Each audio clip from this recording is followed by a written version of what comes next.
Kannur vision success സ്റ്റോറിയിലേക്ക് പ്രിയ പ്രേക്ഷകർക്ക് സ്വാഗതം. Success സ്റ്റോറിയിലെ ഇന്നത്തെ നമ്മുടെ അതിഥി KP സാജു ആണ്. ഇന്ദിരാഗാന്ധി സഹകരണ ആശുപത്രിയുടെ പ്രസിഡന്റ്. കേരളത്തിലെ തന്നെ അറിയപ്പെടുന്ന ഒരു സഹകരണ സ്ഥാപനമാണ് ഇന്ദിരാഗാന്ധി സഹകരണ ആശുപത്രി. അതിൻ്റെ അമരക്കാരനാണ് KP സാജു. കഴിഞ്ഞ 2.5 വർഷമായി ഇന്ദിരാഗാന്ധി സഹകരണ ആശുപത്രിയെ നയിക്കുന്ന KP സാജുവിലൂടെയാണ് ഇന്നത്തെ നമ്മുടെ യാത്ര. വിദ്യാർത്ഥി പ്രസ്ഥാനത്തിലൂടെ, യുവജന പ്രസ്ഥാനത്തിലൂടെ വളർന്ന് ജില്ലാ കോൺഗ്രസ് കമ്മിറ്റിയുടെ സെക്രട്ടറി പദവി അലങ്കരിക്കുന്ന, നിരവധി പ്രക്ഷോഭങ്ങൾക്ക് നേതൃത്വം കൊടുത്തിട്ടുള്ള, സഹകരണ രംഗത്ത് നല്ല പരിചയമുള്ള KP സാജു ഇന്ദിരാഗാന്ധി സഹകരണ ആശുപത്രിയുടെ വളർച്ചയ്ക്ക് നൽകിയ പങ്ക്, ഒപ്പം വിദ്യാർത്ഥി യുവജന പ്രസ്ഥാനങ്ങളിലൂടെ നടത്തിയ പ്രക്ഷോഭങ്ങൾ, പുതിയ കാലഘട്ടത്തിലെ രാഷ്ട്രീയ പ്രവർത്തകർ നേരിടാത്ത ഒത്തിരി പ്രതിസന്ധികളിലൂടെയാണ് KP സാജുവിനെ പോലുള്ള ആളുകൾ കണ്ണൂർ ജില്ലയിൽ രാഷ്ട്രീയ പ്രവർത്തനം നടത്തിയിട്ടുള്ളത്. ഇന്നത്തെ പോലെ എളുപ്പമല്ല ഒരു 1/4 നൂറ്റാണ്ട് മുമ്പ് അല്ലെങ്കിൽ ഒരു 3 പതിറ്റാണ്ട് മുമ്പ് രാഷ്ട്രീയ പ്രവർത്തനം നടത്തുക എന്നുള്ളത്. ഇന്ന് നമ്മളെല്ലാം ഹൈടെക്കാണ്.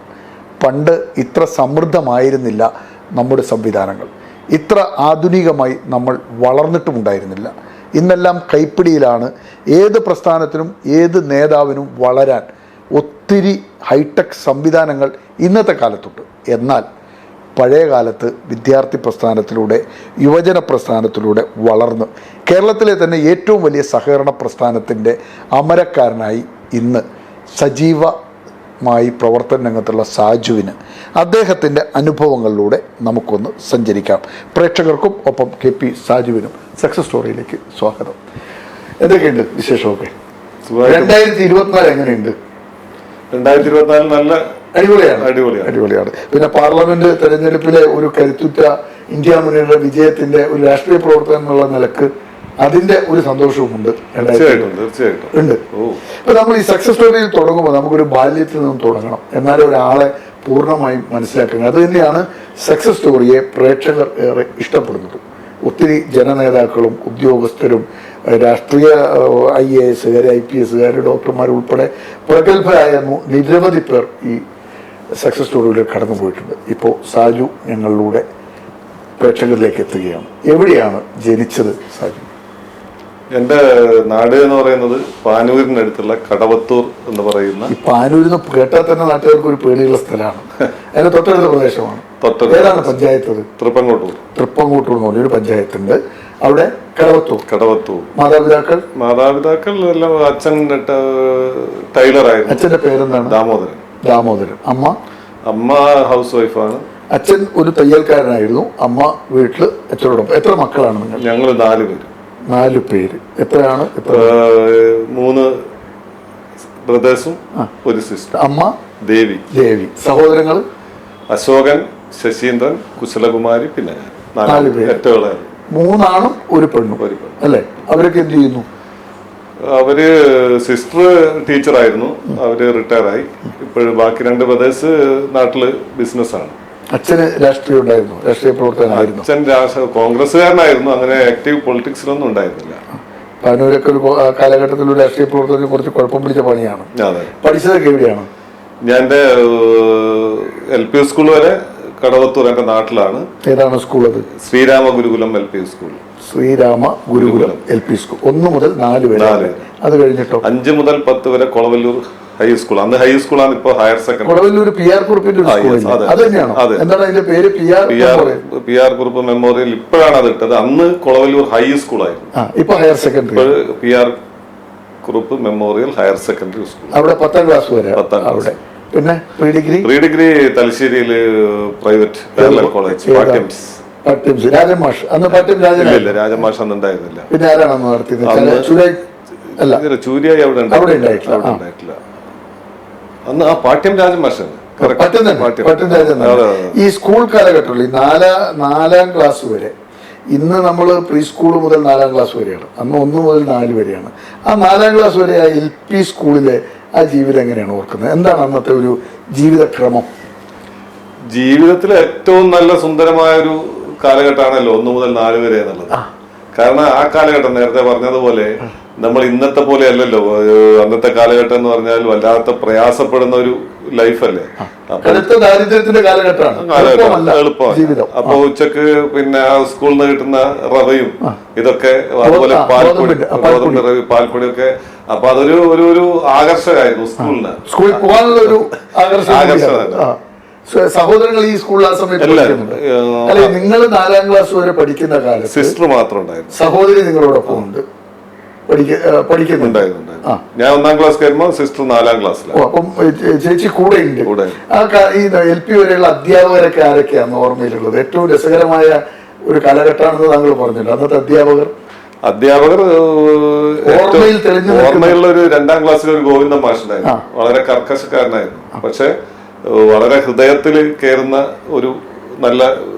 ഗോവിന്ദൻ മാഷിലേക്ക് നിങ്ങളെ ആകർഷിച്ച ഒരു അനുഭവം പറയാൻ പറ്റും? പഠിപ്പിക്കാൻ നല്ലൊരു, അന്ന് നമുക്കതൊരു പ്രയാസം തോന്നുമെങ്കിലും, പക്ഷെ ഇപ്പൊ ആലോചിച്ച് നോക്കുമ്പോൾ ഗോവിന്ദൻ മാഷൊക്കെ ആ ശിക്ഷണാണ് നമ്മളൊക്കെ ഇങ്ങനെ ഒരു ചിട്ടയായ ജീവിതത്തിലേക്ക് വരാൻ കാരണം. യൂണിഫോം ഒക്കെ അന്നത്തെ സ്കൂളിലൊക്കെ യൂണിഫോം ഒക്കെ ഉണ്ടായിരുന്നു. അന്നില്ലല്ലോ, യൂണിഫോം ഇല്ലല്ലോ, ട്രൗസറും സാധാരണ ഷർട്ടും ആണല്ലോ. ഷർട്ട് ഇട്ടിട്ട് പോയിക്കൂടാ. അങ്ങനെ ആവശ്യത്തിന് വസ്ത്രം എന്നുള്ള ഒരു കാലമല്ല.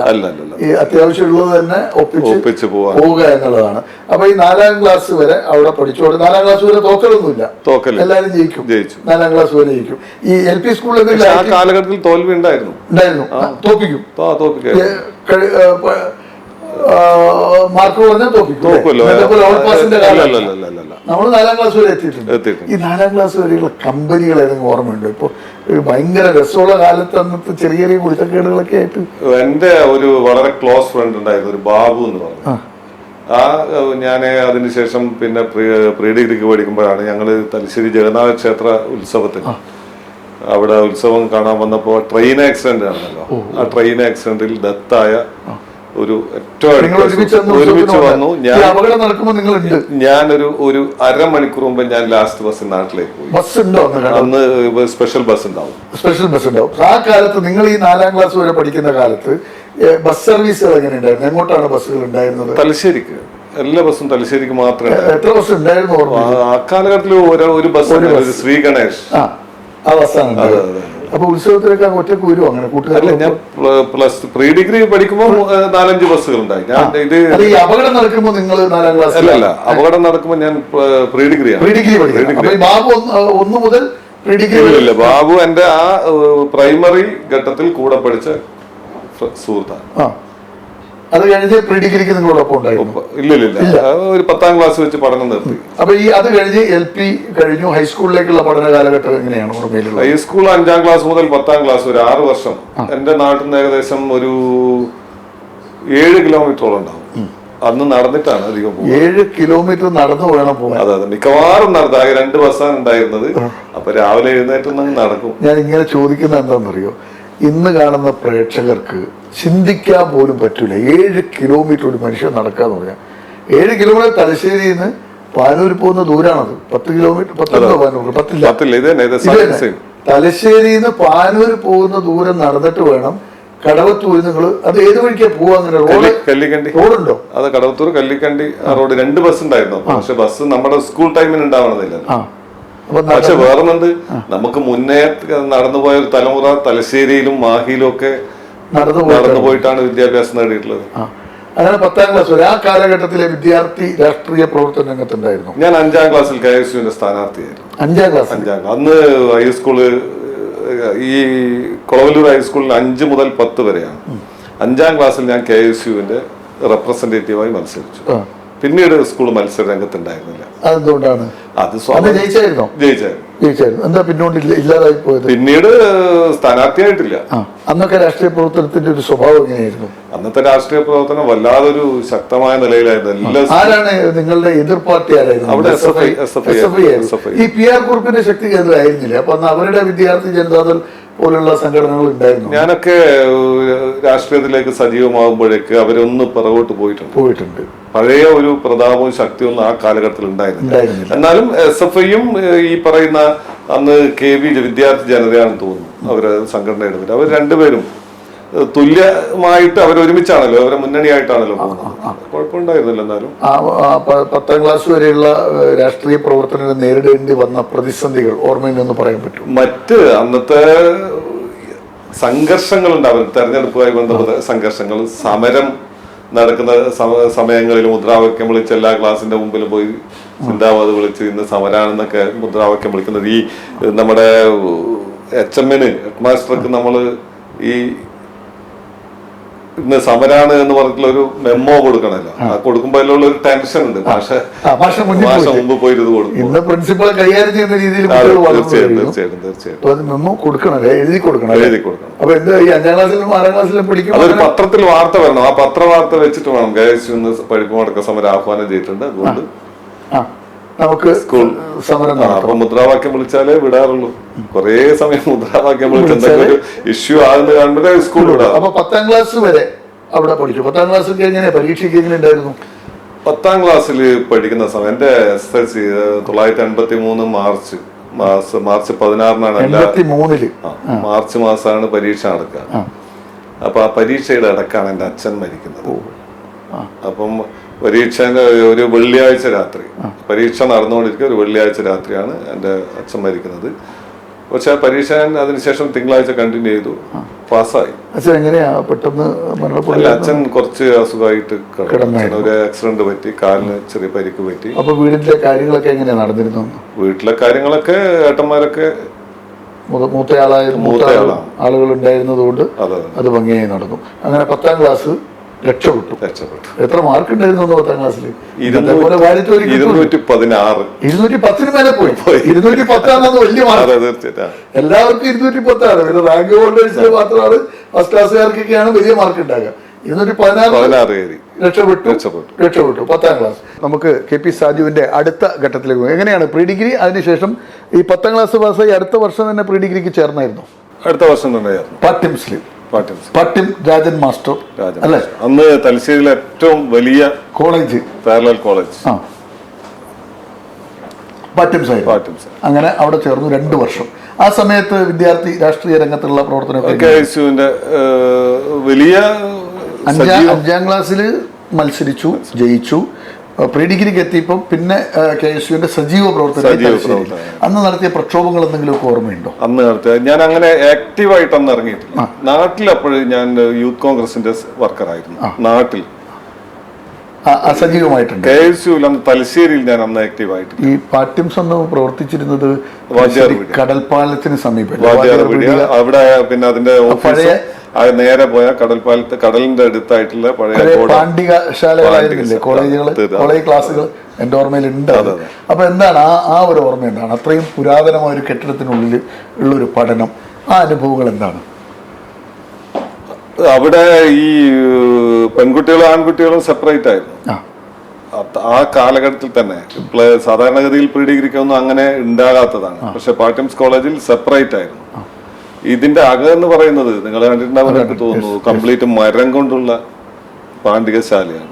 ശരിക്കും അതൊരു നല്ല എന്താ പറയാ, നമുക്ക് ഒരിക്കലും പ്രതീക്ഷിക്കാത്ത ചില അനുഭവങ്ങളാണ്. പ്രത്യേകിച്ച് കടലിന്റെ അടുത്താണ്. നമ്മളൊരു പിന്നെ അറബിക്കടലിന്റെ തീരത്തിരുന്ന് പഠിക്കാൻ സാധിച്ചു. ആ കാലത്ത് ഈ 1ാം ക്ലാസ് മുതൽ പ്രീ ഡിഗ്രി വരെയുള്ള കാലഘട്ടത്തിൽ രാഷ്ട്രീയ പ്രവർത്തനത്തിനോട് കലാരംഗത്ത്, കായിക രംഗത്തോ മറ്റോ സജീവമായിരുന്നു? ഇല്ല, ആ രംഗത്തൊന്നുമില്ല. രാഷ്ട്രീയ പ്രവർത്തനം മാത്രം. പ്രീ ഡിഗ്രി അവിടെ കംപ്ലീറ്റ് ചെയ്യുന്നു. അതിനുശേഷം പ്രീ ഡിഗ്രിക്ക് ശേഷം തലശ്ശേരി ബ്രണ്ണൻ കോളേജിൽ ഡിഗ്രിക്ക് ചെയ്തു. ആ കാലഘട്ടം എങ്ങനെയാണ്? ഞാൻ മലയാളമായിരുന്നു എന്റെ മെയിൻ. മലയാളം എടുക്കുക എന്ന് പറഞ്ഞാൽ അന്നൊന്നും നമുക്ക് ഈ എന്ത് പഠിക്കണം എന്ന് ഉപദേശിച്ചു തരാൻ ആരുമില്ലല്ലോ. നമ്മൾ സ്വയം തീരുമാനിക്കലാണ്. അപ്പോ മലയാളത്തിന് അപ്ലൈ ചെയ്തു, മലയാളം കിട്ടി, അങ്ങനെയൊക്കെ കയറി. അന്ന് സംസ്കൃതം കിട്ടിയെങ്കിൽ ചിലപ്പോൾ സംസ്കൃതം പഠിക്കാം. കാരണം ബ്രണ്ണൻ കോളേജിൽ പഠിക്കാന്നുള്ള ഒരു ആഗ്രഹമായിരുന്നു. പ്രത്യേകിച്ച് ഒരു സാധാരണഗതിയിൽ ആർക്കും ഉണ്ടാകുന്നത് പോലെ നമ്മൾ 4ാം ക്ലാസ് പഠിക്കുമ്പോൾ ഒരു 7ാം ക്ലാസ്സിൽ 8ാം ക്ലാസ്സിൽ എത്താൻ ആഗ്രഹം ഉണ്ടാവും. 8ാം ക്ലാസ്സിൽ എത്തുമ്പോൾ നമ്മളൊരു പ്രീ ഡിഗ്രി എത്തുമ്പോൾ ഡിഗ്രി എത്താൻ ഒരു സ്വാഭാവികമായ ഒരു മനുഷ്യനുണ്ടാകുന്ന ആഗ്രഹം. എനിക്ക് ബ്രണ്ണൻ കോളേജിൽ എന്തായാലും ഒന്ന് പഠിക്കണം ഭയങ്കര ആഗ്രഹം. ആ കാലഘട്ടത്തിൽ ആരല്ല സൗഹൃദ വലയത്തിലുണ്ടായിരുന്നത്? ഇവിടെ ബ്രണ്ണൻ കോളേജിൽ ഞാൻ ആക്റ്റീവ് KSU പ്രവർത്തകനായി. പിന്നീട് KSU ആയി ബന്ധപ്പെട്ട് കിടക്കുന്ന ആളുകളാണ് സജീവമായി കൂടെ ഒരു കമ്പനിയായി പോയി. ആരൊക്കെയാണ് ഉണ്ടായിരുന്നത്? അത് വൺ മിസ്റ്റർ പൂക്കുഞ്ഞിക്കോയ, പിന്നെ കഴിഞ്ഞ ദിവസം മരിച്ച ഒരു അനിൽകുമാർ ഉണ്ടായിരുന്നു, ഒരു രാജീവൻ പാനുണ്ട, അങ്ങനെ തുടങ്ങി. അപ്പം SFIയുടെ ഒരു അബ്ദുള്ള ചുള്ളിയാൻ, CV ജിതേഷ്, കൂത്തുപറമ്പുകാരൻ ചുള്ളിയാൻ അബ്ദുള്ള, അഡ്വക്കേറ്റ് CV ജിതേഷ്, അതൊക്കെ നിങ്ങളെ കാലഘട്ടത്തിലുള്ള കാലഘട്ടത്തിലാണ്. ജിതേഷ് ഇപ്പം കോഴിക്കോട് പ്രാക്ടീസ് ചെയ്യുന്നു. ഈ ആ കാലഘട്ടത്തിൽ SFI ഭയങ്കര മൃഗീയ ഭൂരിപക്ഷമാണല്ലോ.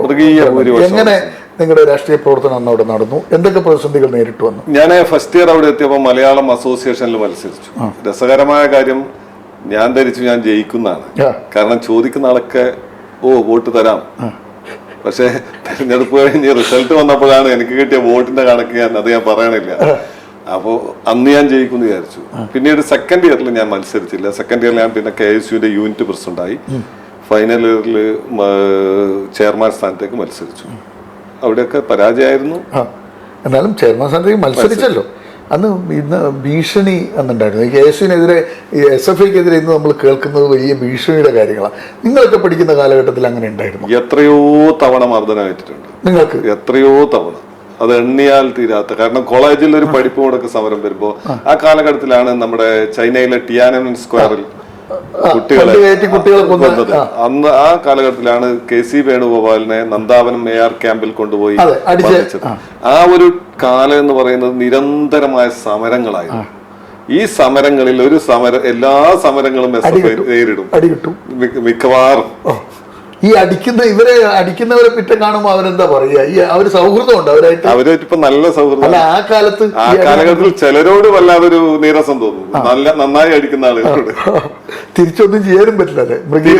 ആ കാലഘട്ടത്തില് ഞങ്ങൾക്ക് കഴിയാവുന്ന രൂപത്തിൽ നമ്മൾ തിരിച്ചടിച്ചിട്ട് അന്ന് ബോംബ് ഉണ്ടായിരുന്നു അന്നത്തെ അങ്ങനത്തെ ആയുധങ്ങളൊന്നും. ഈ അടുത്ത അതിനുശേഷം ഒരു 3-4 വർഷം മുമ്പ് ബോംബ് സ്ഫോടനങ്ങൾ, അതിനെ തുടർന്ന് ഒരാൾ കൊല്ലപ്പെടുകയൊക്കെ ചെയ്തിരുന്നു.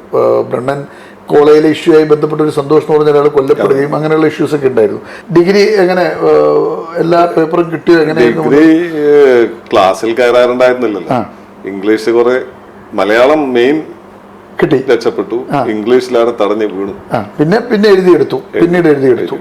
ബ്രണ്ണൻ കോളേജ് കാലഘട്ടത്തിലൊക്കെ ആ കാലഘട്ടത്തിലൊക്കെ ഉള്ള ലീഡർഷിപ്പ് ആരായിരുന്നു നിങ്ങളുടെ ഉണ്ടായിരുന്നത്? ഞങ്ങൾ അന്ന് സജീവ് മാറോളി, VA നാരായണൻ, ഞങ്ങളുടെ സീനിയർ ആയിരുന്നു അഡ്വക്കേറ്റ് സരേഷ് കുമാർ, പിന്നെ ഒരു രാജീവൻ ഉണ്ടായിരുന്നു. അദ്ദേഹം ഇപ്പം ഇല്ല, കാണാറില്ല. പക്ഷെ ഒരു കാര്യം, ഞങ്ങൾ അന്നൊരു ടീമായിരുന്നു. ഞാൻ നേരത്തെ പറഞ്ഞ 5-10 ആളുകൾ രാവിലെ ഒരുമിച്ച് വരും, ഒരുമിച്ചിറങ്ങും. അതൊരു ധൈര്യത്തിന് വേണ്ടിയാണ്. ഒറ്റയ്ക്ക് വന്നാൽ അടികിട്ടാതിരിക്കാനുള്ള ഒരു അങ്ങനെ ഒരു ടീമായിട്ട് 10 പേര് ഒരുമിച്ച്. 88-ലാണ് ഞാൻ ഭരണംകോളം ഇറങ്ങുന്നത്. 88 മുതൽ ഏകദേശം 85. NRന്റെ കാലഘട്ടമല്ലേ? കോൺഗ്രസിന് കാലഘട്ടം. 88-ൽ ഞങ്ങൾ ഇറങ്ങി. 88-89 KSU അവിടെ വിജയിച്ചു. നിങ്ങൾ ഇറങ്ങിയ വർഷം വിജയിച്ചതിന് ശേഷമാണ് ഞങ്ങള് ഈ ടീം ഏകദേശം 3 വർഷക്കാലം ഞങ്ങൾ ഇറങ്ങി. ബ്രണ്ണൻ കോളേജിൽ തന്നെ അല്ല, പുറത്തിറങ്ങിയപ്പോഴും ഞങ്ങൾ വീണ്ടും പുറത്തുനിന്ന് സപ്പോർട്ട് ചെയ്ത് 3 വർഷക്കാലം ഞങ്ങൾ കോളേജിൽ തന്നെ ആയിരുന്നു. ആ 88-89 യൂണിയൻ ഭരണം KSU പിടിച്ചെടുത്തു. അതാണ് ഏറ്റവും ഒരു ഗോൾഡൻ കാലഘട്ടം എന്ന് പറയാൻ പറ്റുന്നത്. നിങ്ങൾ സജീവമാണ് ആ കാലഘട്ടത്തിൽ. ആ കാലഘട്ടത്തിൽ ഈ പാനൂർ മേഖലയിലും തലശ്ശേരിക്ക് സംഘർഷവും കൊലപാതകവും ഒക്കെ നടക്കുന്ന ഒരു കാലഘട്ടം. അതൊക്കെ എങ്ങനെയാണ് നിങ്ങളുടെ ഒരു എക്സ്പീരിയൻസ്? അവിടുന്ന് 88-ൽ തുടങ്ങി. അതിനുശേഷമാണ് ഏകദേശം പിന്നെ BJP ആയിട്ടാണ് ചോദിക്കുന്നത്.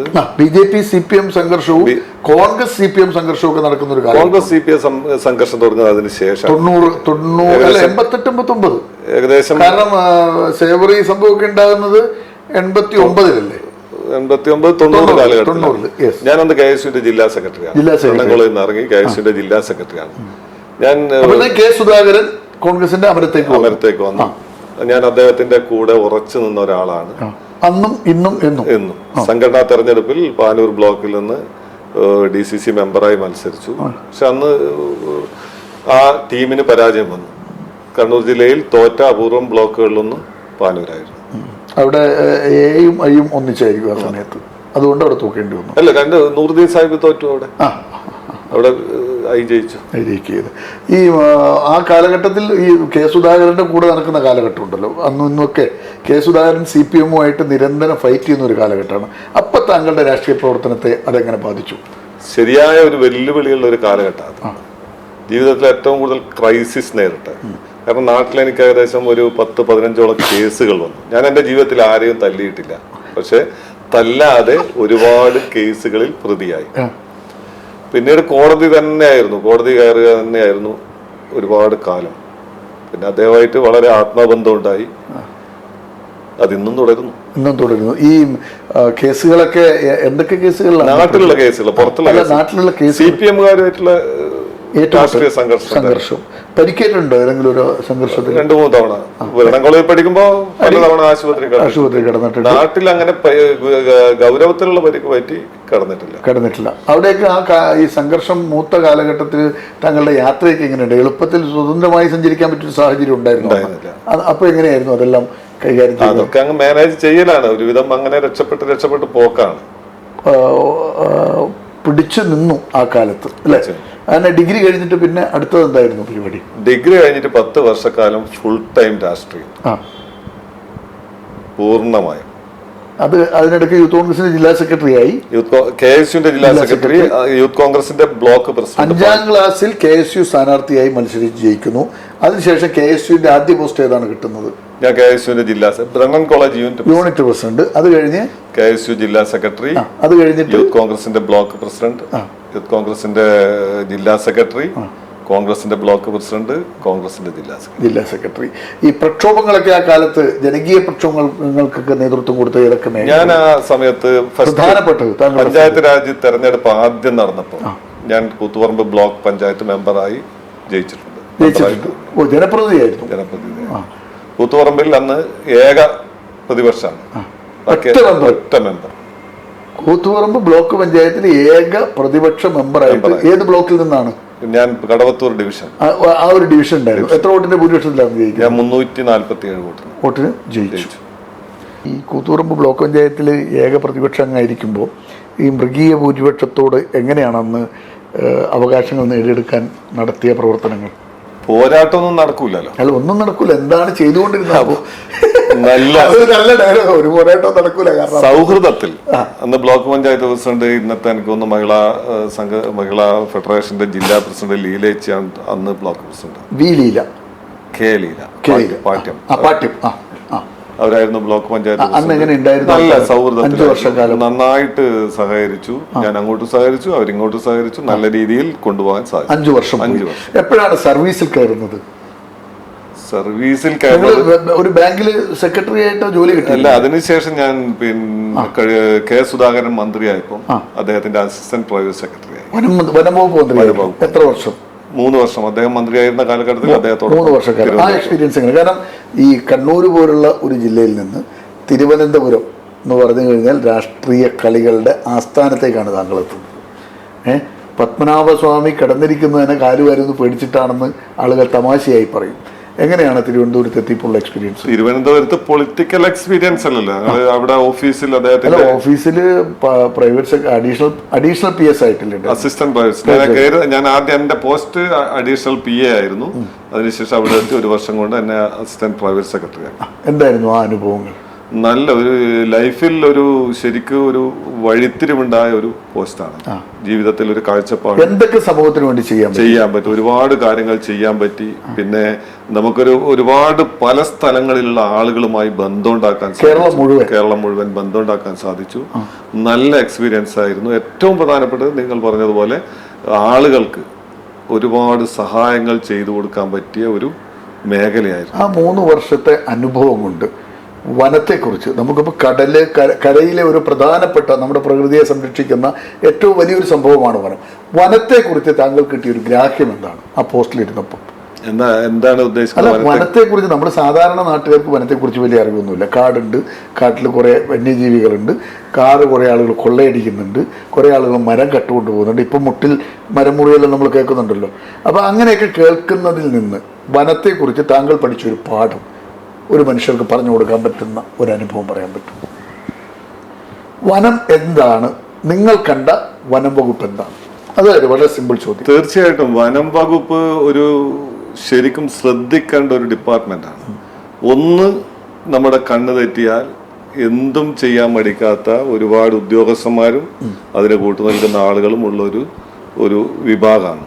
അപ്പോൾ തീർച്ചയായിട്ടും നമ്മൾ ആ ഒരു മേഖലയിൽ കൃത്യമായി ശ്രദ്ധിച്ചാൽ മാത്രമേ ആ വനം സംരക്ഷിക്കാൻ സാധിക്കുകയുള്ളൂ. അല്ലെങ്കിൽ വലിയ പ്രശ്നം. ആ 3 വർഷം സുധാകരൻ മന്ത്രിസ്ഥാനം നഷ്ടപ്പെടുന്നത് അപ്രതീക്ഷിതമായിട്ടില്ല. മൊത്തം സർക്കാർ ഉണ്ടായിട്ട് സുധാകരൻ അന്ന് CMO മാറി തലശ്ശേരിയിൽ ട്രെയിൻ ഇറങ്ങുമ്പോൾ മന്ത്രിപദം ഒഴിഞ്ഞ് സുധാകരൻ മലബാർ എക്സ്പ്രസിന് തലശ്ശേരിയിലാണ് ഇറങ്ങുന്നത്. അത് റിപ്പോർട്ട് ചെയ്യാൻ ഞാൻ പോയിരുന്നു. അദ്ദേഹം വന്നിറങ്ങുമ്പോൾ അദ്ദേഹത്തിന്റെ ബോഡി ലാംഗ്വേജ് നോക്കണമെന്ന് ബ്യൂറോ ചീഫ് M. റോയ് പറഞ്ഞതിൻ്റെ അടിസ്ഥാനത്തിൽ പുലർച്ചെ റെയിൽവേ സ്റ്റേഷനിൽ ഞാൻ പോയിരുന്നിരുന്നു. അതെനിക്ക് ഓർമ്മയുണ്ട്. അന്ന് ഈ പറഞ്ഞ പോലെ പോലീസ് അകമ്പടി ഇല്ലാതെ സാധാരണ ഒരു വാഹനത്തിൽ കയറിപ്പോകുന്ന സുധാകരനെ നിരീക്ഷിച്ചിട്ടൊരു വാർത്ത ചെയ്യാൻ വേണ്ടി പറഞ്ഞിട്ടുണ്ട്. അതൊന്നും എൻ്റെ മനസ്സിലുണ്ട്.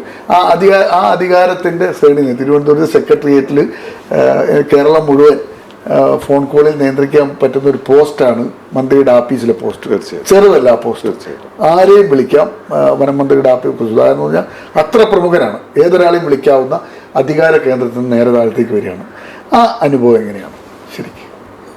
എനിക്ക് ഒരു പൊതുപ്രവർത്തകൻ, അതുവരെ പൊതുപ്രവർത്തകനായി നിന്ന ഒരാളെന്നുള്ള നിലയിൽ അവിടേക്ക് വന്നപ്പോൾ ഞാൻ ഇത് വന്ന് 1 മാസത്തിനകം ഞാൻ കോൺഗ്രസിന്റെ ബ്ലോക്ക് പ്രസിഡന്റ് സ്ഥാനത്തേക്കാണ് തിരിച്ചു വരുന്നത്. അപ്പൊ അതുമായി ബന്ധപ്പെട്ട് പൊതുപ്രവർത്തകൻ എന്നുള്ള 24 hours ഈ ബ്ലോക്ക് കോൺഗ്രസ് പ്രസിഡന്റ് കാലഘട്ടത്തിൽ ഉള്ള പ്രവർത്തനങ്ങൾ 12 വർഷം ഞാൻ പാനൂർ ബ്ലോക്ക് കോൺഗ്രസിന്റെ പ്രസിഡന്റ്. നീണ്ട 12 വർഷം. അത് എളുപ്പമല്ലല്ലോ കോൺഗ്രസിൽ. പാനൂരിൽ പാർട്ടിയെ കൃത്യമായി കേരളത്തിലെ ഏറ്റവും നല്ല ബ്ലോക്ക് എന്നുള്ള നിലയിൽ അറിയപ്പെടുന്ന തരത്തിലേക്ക് പാനൂർ ബ്ലോക്കിലെ സംഘടന സംവിധാനത്തെ ഉയർത്താൻ സാധിച്ചിട്ടുണ്ട്. ആ സമയത്ത് അങ്ങനെ വളരെ നല്ല പ്രവർത്തനങ്ങൾ.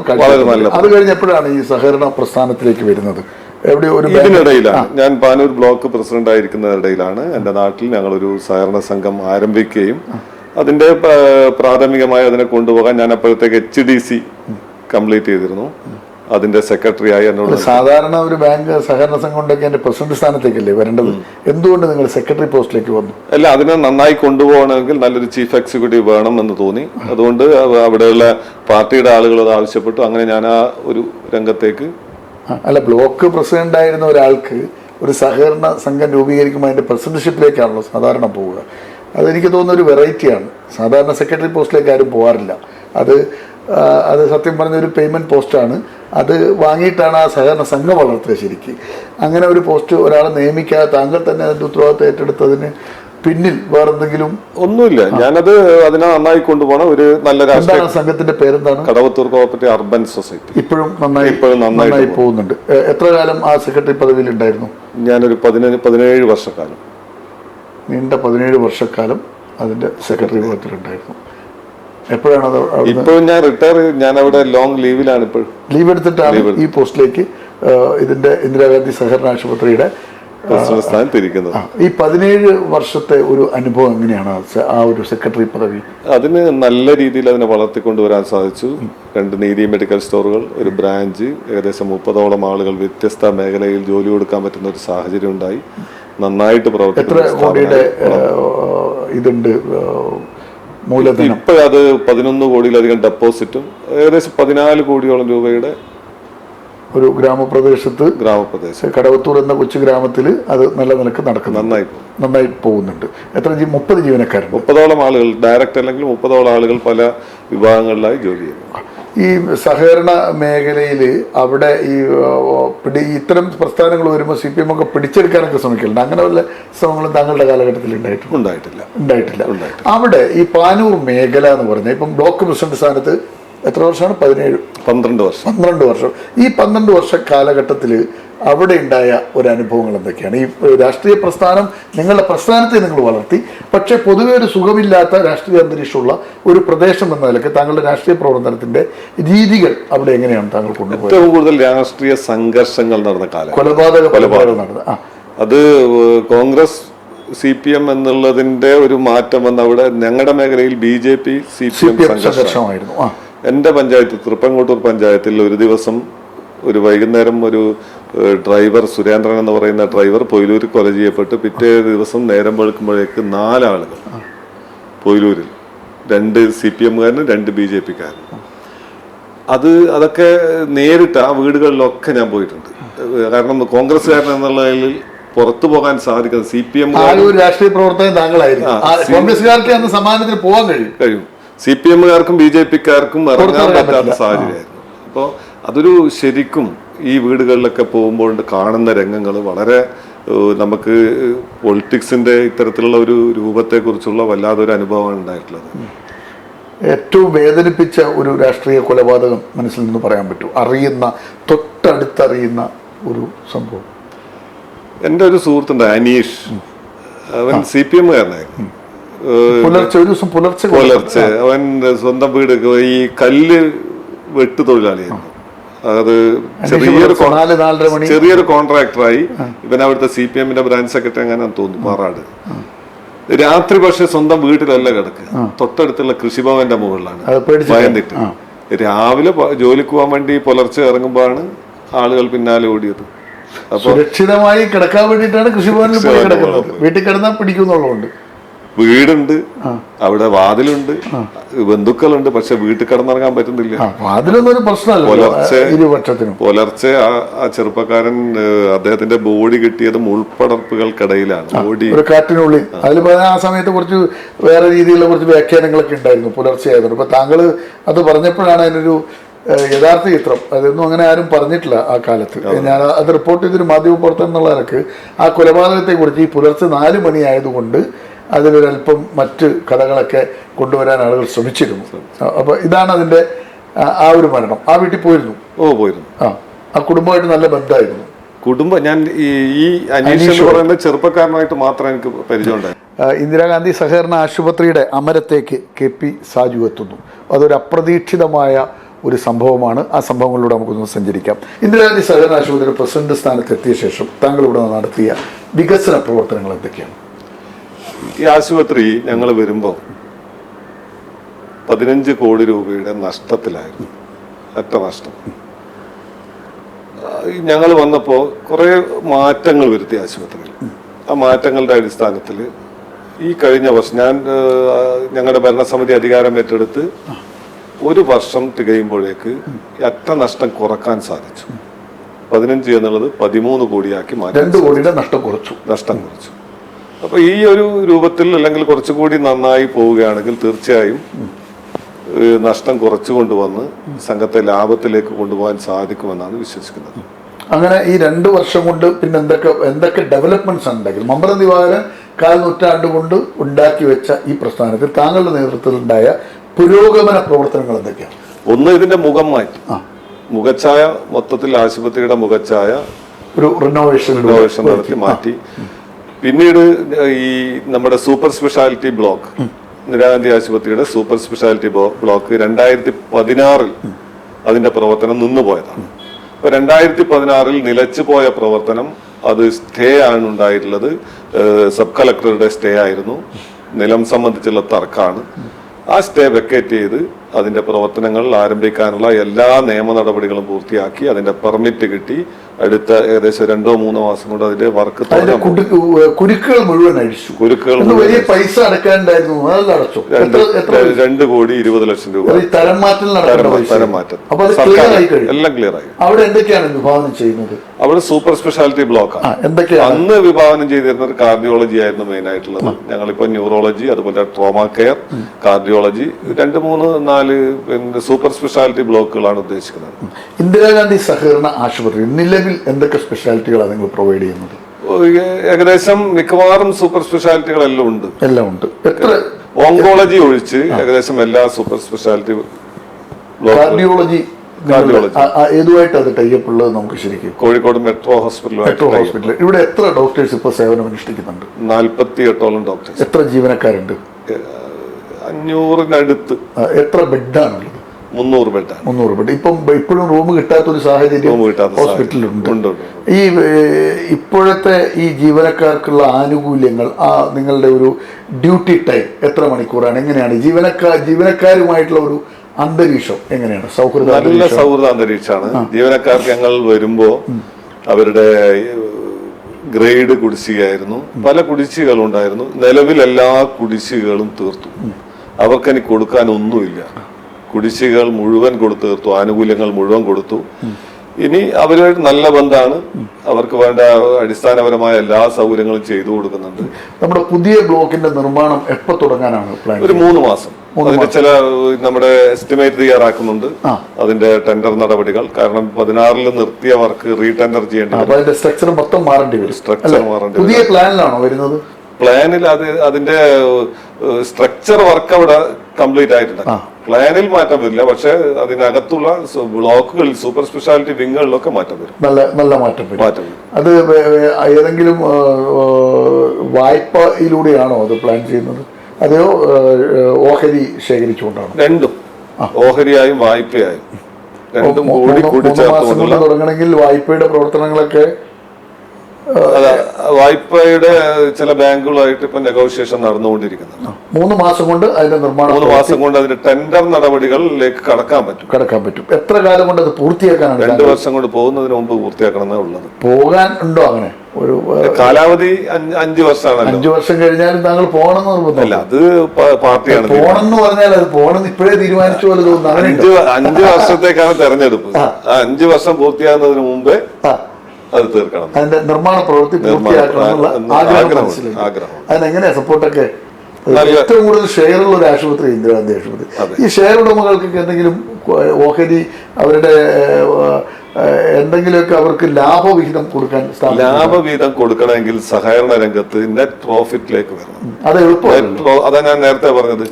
നെറ്റ് പ്രോഫിറ്റ് എന്ന് പറഞ്ഞാൽ നെറ്റ് ലോസ് 12 കോടി, 15 കോടിയിൽ നിന്ന് ഇപ്പൊ 13 കോടി, 12 പോയിന്റ് സംതിങ്ങിലാണ് ഇപ്പോൾ ഉള്ളത്. അത് കുറച്ചുകൊണ്ടുവന്ന് 0-ലെത്തി നെറ്റ് പ്രോഫിറ്റിലേക്ക് പോയാൽ മാത്രമേ ഷെയർ ഹോൾഡേഴ്സിന് ഈ പ്രോഫിറ്റ്. ഇതിന്റെ ഒരു പ്രശ്നം എന്താ വെച്ചാൽ ഈ സഹകരണ സ്ഥാപനത്തിൽ ഒത്തിരി മനുഷ്യർ പണം നിക്ഷേപിച്ചിട്ടുണ്ട്. ഇവിടെയും ലക്ഷങ്ങൾ നിക്ഷേപിച്ച ആളുകളുണ്ട്. അവരൊക്കെ പലപ്പോഴും പറയാനുണ്ട് ഒന്നും കിട്ടലില്ല. അപ്പൊ ചികിത്സ സൗജന്യമുണ്ട്. ഇപ്പൊ കഴിഞ്ഞ ദിവസം വളരെ പ്രധാനപ്പെട്ട എൻ്റെ ഒരു സുഹൃത്ത്, എൻ്റെ നാട്ടിലെ സുഹൃത്ത് എന്നല്ല, എൻ്റെ ഒരു നല്ലൊരു പരിചയമുള്ള ഒരാള്, അദ്ദേഹത്തിന്റെ ഭാര്യ മുട്ടുമാറ്റിവെക്കൽ ശസ്ത്രക്രിയ നടത്തി. അദ്ദേഹത്തിന്റെ ഷെയർ 1.5 ലക്ഷം. 1.5 ലക്ഷം രൂപയും സൗജന്യമാണ്. അതായത് എത്ര ഷെയർ ഉണ്ടോ അവരുടെ ഷെയർ അമൗണ്ടിന് കണക്കായിട്ടുള്ള സംഖ്യ ഓരോ വർഷവും സൗജന്യ ചികിത്സയാണ്. ആ പ്ലാൻ ഇപ്പോഴും നടക്കുന്നു. പുതിയ എന്തെങ്കിലും പദ്ധതികൾ അത്തരത്തിൽ കൊണ്ടുവന്നിട്ടുണ്ടോ? പുതിയ ഞങ്ങള് പ്ലാന് ഇതുമായി ബന്ധപ്പെട്ടില്ല. ഞങ്ങൾ പ്ലാൻ ഉദ്ദേശിക്കുന്നത് ഞങ്ങൾ ഒരു നഴ്സിംഗ് കോളേജ് തുടങ്ങാനുള്ള ആലോചനയുണ്ട്. അടുത്ത വർഷം. മുമ്പ് ഉണ്ടായിരുന്നു. ജനറൽ നഴ്സിംഗും BSc നഴ്സിംഗ് ഉണ്ടായിരുന്നില്ല. ഇവിടെ ഉണ്ടായത് ജനറൽ നഴ്സിംഗ് ആയിരുന്നു. ഞങ്ങൾ BSc നഴ്സിംഗ് തുടങ്ങാനുള്ള ഒരു ആലോചനയുണ്ട്. മിക്കവാറും അടുത്ത വർഷം അത് ഉണ്ടാകുമെന്ന്. അത് സ്ഥലം ഇങ്ങനെ നോക്കിക്കൊണ്ടിരിക്കുകയാണ്. ഇപ്പൊ നമുക്ക് ഇന്ദിരാഗാന്ധി ഹോസ്പിറ്റലിന് എത്ര ഏക്കർ സ്ഥലം സ്വന്തമായിട്ടുണ്ട്? 5.5 ഏക്കർ ഉണ്ട്. മുമ്പ് നിങ്ങൾ വരുമ്പോ എത്ര ഏക്കർ ഉണ്ടായിരുന്നു? ഞങ്ങൾ വന്നതിന് ശേഷം രജിസ്റ്റർ ആയത് 1 ഏക്കർ സ്ഥലമാണ്. 4 ഏക്കർ അതിന് മുമ്പേ ഉണ്ടായി. ഇപ്പൊ 5.5 ഏക്കർ സ്ഥലം. 5.5 ഏക്കർ ഉണ്ടായി. എത്ര കോടിയുടെ ആസ്തിയാണ് ഇപ്പൊ നിങ്ങൾ കണക്ക് കൂട്ടുന്നത് മൊത്തം? അതിന്റെ ഒരു കൃത്യമായ കണക്കെടുത്തില്ല. സഹകരണ രംഗത്തിന്റെ പ്രശ്നം എന്താന്ന് പറഞ്ഞാൽ ഇതൊക്കെ അന്ന് എത്രയാണോ ഈ ബിൽഡിങ്, ഇതിന്റെ സ്ഥലമൊക്കെ അന്ന് എടുത്ത പൈസ മാത്രമേ ഇപ്പോഴും അതിന്റെ മൂല്യമായിട്ട് സഹകരണ വകുപ്പ് കാണുന്നുള്ളൂ. അതെങ്ങനെയാ? അന്ന് 1000 രൂപയിൽ എടുത്തതാണ്, ഇന്ന് ലക്ഷങ്ങളാണ്. പാർക്കിങ്ങിന് പ്രത്യേക സൗകര്യങ്ങളുണ്ട്. തലശ്ശേരിയിൽ എന്നല്ല കണ്ണൂർ ജില്ലയിൽ തന്നെ ഇത്രയധികം പാർക്കിംഗ് സൗകര്യമുള്ള ഒരു ആശുപത്രിയില്ല. വിശാലമായ പാർക്കിംഗ് സൗകര്യം വേറെ ആശുപത്രി ഇല്ല. അതൊന്ന് പരിശോധിച്ച് നോക്കുക. ഇത്രയും നന്നായിട്ട് കൊണ്ടുപോകാൻ സാധിക്കുന്നുണ്ട്. ഡോക്ടേഴ്സൊക്കെ ആയിട്ടുള്ള ഒരു കെമിസ്ട്രി എങ്ങനെയാണ്? നല്ലതാണ്, നല്ല ബന്ധമാണ്. അവർക്കൊക്കെ ഞാൻ വരുമ്പോൾ ഒരു സംശയം ഉണ്ടായിരുന്നു എന്ന് തോന്നുന്നു. പക്ഷെ ഈ ഒരു 2.5 വർഷം കൊണ്ട് അല്ലെങ്കിൽ വന്ന ഉടനെ തന്നെ അവരുമായിട്ടൊക്കെ നല്ല ബന്ധം ഉണ്ടാക്കാൻ സാധിച്ചിട്ടുണ്ട്. ബോർഡ് ഓഫ് ഡയറക്ടേഴ്സ് എങ്ങനെ? നല്ല ബന്ധമാണ്. പണ്ട് ഒരു മമ്പ്രം ദിവാകരൻ എന്നൊരു വ്യക്തി എന്നുള്ളൊരു വ്യക്തിപ്രഭാവം ഉണ്ടായിരുന്നു. നിങ്ങൾക്ക് പ്രഭാവം ഇല്ല എന്നല്ല, ഇപ്പോഴത്തെ ബോർഡിലുള്ള അംഗങ്ങളൊക്കെ ഏതൊക്കെ മേഖലകളിൽ നിന്നുള്ളവരാണ്? വ്യത്യസ്ത, എല്ലാവരും രാഷ്ട്രീയക്കാരാണ്, എല്ലാവരും പൊളിറ്റീഷ്യൻസ് ആണ്. എല്ലാവരുമായിട്ട് നല്ല ബന്ധമാണ്. കൂട്ടുത്തരവാദിത്വത്തോടുകൂടി കൂട്ടായ തീരുമാനമാണ്. എല്ലാവരുമായിട്ട് ആലോചിച്ചിട്ടാണ്, പാർട്ടിയുടെ നിർദ്ദേശങ്ങൾ കൂടി വെച്ചിട്ടാണ് പ്രവർത്തനങ്ങളൊക്കെ. തീർത്തും പാർട്ടിയുടെ ഒരു നിയന്ത്രണത്തിൽ തന്നെയാണ് സ്ഥാപനം മുന്നോട്ട് പോകുന്നത്. തീർച്ചയായിട്ടും ഈ കോൺഗ്രസ് പ്രസ്ഥാനം കൊണ്ടു നടക്കുന്ന സ്ഥാപനങ്ങളൊക്കെ കുറച്ച് കഴിയുമ്പോൾ ഗ്രൂപ്പും വടംവലിയും അടിയൊക്കെ വന്നിട്ട് പൂട്ടിപ്പോകുന്ന കാഴ്ചയാണ് കേരളത്തിലുടനീളം നമ്മൾ കണ്ടുകൊണ്ടിരിക്കുന്നത്. പലപ്പോഴും അങ്ങനെയാണ്. പല സ്ഥാപനങ്ങളും കോൺഗ്രസിന് നഷ്ടപ്പെട്ടിട്ടുള്ളതും ഈ ഗ്രൂപ്പ് കളിയെ തുടർന്നാണ്. ഈ ഇന്ദിരാഗാന്ധി സഹകരണ ആശുപത്രിയിലെ കോൺഗ്രസിലെ ഗ്രൂപ്പിസം ബാധിക്കുന്നുണ്ടോ? ഇപ്പോഴും ബാധിക്കുന്നില്ല. മുമ്പുണ്ടായിരുന്നു എന്നാണല്ലോ താങ്കൾ പ്രസിഡന്റ് സ്ഥാനത്തേക്ക് വന്നത്. എന്തായാലും ഇനിയുള്ള താങ്കളുടെ ഒരു ലക്ഷ്യം സഹകരണ മേഖലയെക്കുറിച്ച്, ഈ ആശുപത്രിയെക്കുറിച്ച്, ഇത് പറഞ്ഞല്ലോ താങ്കൾ ഈ പുതിയ ബിൽഡിംഗ് തുടങ്ങുന്നു, ഒരു കാഴ്ചപ്പാട് എന്താണ് താങ്കളുടെ മനസ്സിൽ വിഭാവനം ചെയ്യുന്ന ഒരു കാഴ്ചപ്പാട്? ആരോഗ്യ രംഗത്തെക്കുറിച്ച് വലിയ ചെലവുള്ള ഒരു സാധനമായി ചികിത്സ മാറിക്കഴിഞ്ഞു. അപ്പം സാധാരണ ജനങ്ങൾക്ക് ഇത് ലഭ്യമാക്കാൻ, ആധുനിക ചികിത്സ ലഭ്യമാക്കാൻ താങ്കൾ ഇപ്പം വലിയ കുത്തകൾ കണ്ണൂർ ജില്ലയിലേക്ക് ആസ്ട്രോമിംസ് വന്നു. ബേബി ഇപ്പം ഒരു അന്താരാഷ്ട്ര കമ്പനിയുടെ കയ്യിലേക്ക് എത്തിക്കൊണ്ടിരിക്കുകയാണ്. അങ്ങനെ വലിയ മാറ്റങ്ങളാണ്. അമൃത വരാൻ പോകുന്നു, ഇന്ത്യാന ഹോസ്പിറ്റൽ കണ്ണൂരിലേക്ക് വരാൻ പോകുന്നു. അങ്ങനെ ഈ വലിയ വലിയ സ്ഥാപനങ്ങളൊക്കെ വരുമ്പോൾ സഹകരണ രംഗത്തെ ആശുപത്രിയുടെ നിലനിൽപ്പും അതിൻ്റെ മുന്നോട്ട് പോക്കും എങ്ങനെയായിരിക്കും? താങ്കൾ എങ്ങനെയാണ് അത് വിഭാവനം ചെയ്യുന്നത്? ഏറ്റവും പ്രധാനപ്പെട്ട ഒരു കാര്യമാണത്. കാരണം പഴയതുപോലെയല്ല, ഈ രംഗം ഒരു മത്സര രംഗത്തേക്ക്, ആരോഗ്യ രംഗം, ആശുപത്രികൾ ഒരു മത്സര സ്വഭാവത്തിലേക്ക് പോവുകയാണ്. ആ സ്ഥാനത്ത് സഹകരണ ആശുപത്രികൾക്ക്, അത് ഏത് സഹകരണ ആശുപത്രിയാലും എല്ലാത്തിനും വലിയൊരു റോള് വഹിക്കാനുണ്ട്. കാരണം കോർപ്പറേറ്റ് ആശുപത്രികൾ ഒരു സാധാരണക്കാരന് പ്രാപിക്കാൻ പറ്റാത്ത തരത്തിൽ അവരുടെ ചെലവ് വർദ്ധിക്കുന്ന ഒരു ഘട്ടത്തിൽ സഹകരണ ആശുപത്രികളിലെ ആളുകളെ സഹായിക്കാൻ സഹകരണ പ്രസ്ഥാനങ്ങൾ ഇപ്പൊ ഭയങ്കര കഴുത്തറപ്പാണെന്നാണല്ലോ പറയുന്നത്. അല്ലല്ലോ, കോർപ്പറേറ്റുകളെ അതേ ലെവലിലാണ് പൈസ വാങ്ങുന്നതെന്നൊക്കെ പറയുന്നു. വെറും ആരോപണം, തെറ്റായ പ്രചരണം. അത് നിങ്ങൾ ഏതെങ്കിലും ഒരു രോഗിയുടെ അവിടുത്തെ ബില്ലും ഇവിടുത്തെ ബില്ലും തമ്മിൽ ഒരു താരതമ്യ പഠനം നടത്തിയാൽ ഇവിടുത്തെ എത്ര വ്യത്യാസമുണ്ട് എന്ന് മനസ്സിലാക്കാം. ഇവിടെ പാവപ്പെട്ട രോഗികൾക്ക് എന്തെങ്കിലും സൗജന്യ സ്കീമുകളൊക്കെ ഉണ്ടോ? തീർത്തും ക്യാൻസർ രോഗികൾക്ക് സഹായം ചെയ്യുന്നുണ്ട്.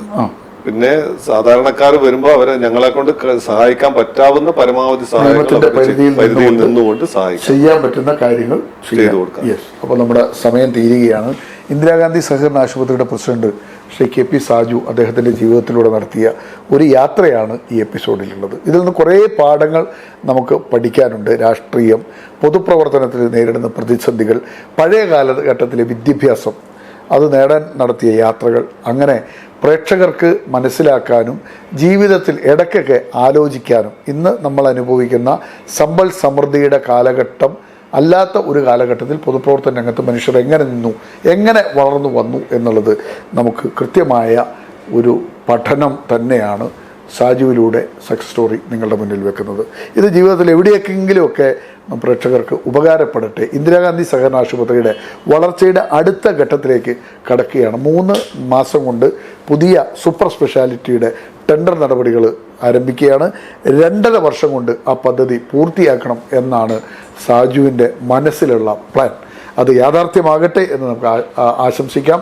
ഇനിയൊരു വലിയ സൂപ്പർ സ്പെഷ്യാലിറ്റി ആശുപത്രി സാധാരണക്കാർക്ക് മിതമായ നിരക്കിൽ ചികിത്സ ലഭിക്കുന്ന തരത്തിലൊരു പ്രസ്ഥാനമായി ഇത് കൂടുതൽ വളരട്ടെ എന്ന് ആശംസിച്ചുകൊണ്ട് സാജുവിനും ഒപ്പം പ്രേക്ഷകർക്കും നന്ദി. നമസ്കാരം.